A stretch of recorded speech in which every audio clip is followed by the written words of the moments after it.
నేను కోచింగ్ నార్మల్గా అందరిలాగానే, అంటే ఇది కంప్లీట్లీ డిఫరెంట్ స్ట్రీమ్ కాబట్టి నాకు కోచింగ్ అవసరం ఉంటుంది అని నాకు అర్థమైంది. ఎందుకంటే నేను 7.5 years బ్యాక్ చదివిన సబ్జెక్ట్స్, అది కూడా ఇందులో ఇన్డెప్త్ వెళ్ళాలి అంటే కోచింగ్ తీసుకోవాలి అనుకున్నాను.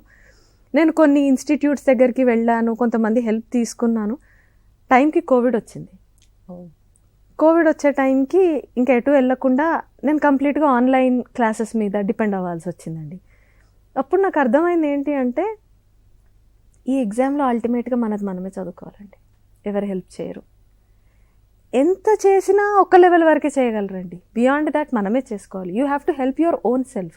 నీ స్ట్రెంగ్స్ ఏంటి, నీ వీక్నెస్ ఏంటి, నువ్వు ఏది చేస్తే నీకు క్లియర్ అవుతుంది, ఏది చేస్తే క్లియర్ అవ్వట్లేదు, ఆ ప్యాటర్న్ రికగ్నిషన్ చేయాలి. అన్నీ మనది మనమే చేసుకుంటాం. వాళ్ళు ఏం చెప్తారండి, ఆన్సర్స్ రాయి, లేకపోతే టెస్ట్ సిరీస్ రాయి అంటారు. ఆ టెస్ట్ సిరీస్లో నాకు జాగ్రఫీ డిఫికల్ట్గా ఉందా, పాలిటీ డిఫికల్ట్గా ఉందా, ఎకానమీలో తక్కువ మార్కులు వస్తున్నాయా, ఈ మైక్రో మేనేజ్మెంట్ వాళ్ళు చేయలేరు కదండి. అది మనది మనం అనాలిసిస్ చేసుకొని మన స్ట్రెంగ్త్ ఏంటి, మన వీక్నెస్ ఏంటి అనేది మనం చూసుకుంటే కానీ తెలీదు. సో ఒక్క ఎక్స్టెంట్ వరకు డెఫినెట్లీ కోచింగ్స్ హెల్ప్ చేస్తాయండి. ఇప్పుడు నాలాగా కంప్లీట్లీ డిఫరెంట్ స్ట్రీమ్ నుంచి యూపీఎస్సీ సైడ్ వచ్చిన వాళ్ళకి ఒక లెవెల్ ఆఫ్ బేసిక్ అండర్స్టాండింగ్ కోసం హెల్ప్ చేస్తాయి కోచింగ్కి.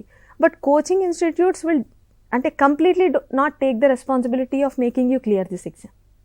You have to take that own responsibility. 1 year coaching చేస్తాము, ఆ ఇయర్ ఒకవేళ ప్రిలిమ్స్ అవ్వలేదనుకోండి, మళ్ళీ వెనక్కి అశోక్ నగర్లోనో ఓల్డ్ రాజేందర్ నగర్లోనో తీసుకున్న రూమ్లోకి వచ్చి కూర్చొని మళ్ళీ చదవాలి. ఈలోపు పేరెంట్స్ని మంత్లీ ఎక్స్పెన్సెస్కి డబ్బులు అడగాలి.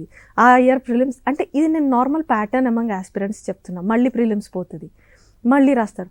సో కోచింగ్ ఇన్స్టిట్యూట్స్ ఆ ఫస్ట్ 1 year 1.5 year హెల్ప్ చేస్తాయండి. దాని తర్వాత ఆ బోట్ని సెయిల్ చేస్తూ ముందుకు తీసుకెళ్లాల్సిందైతే మనమే.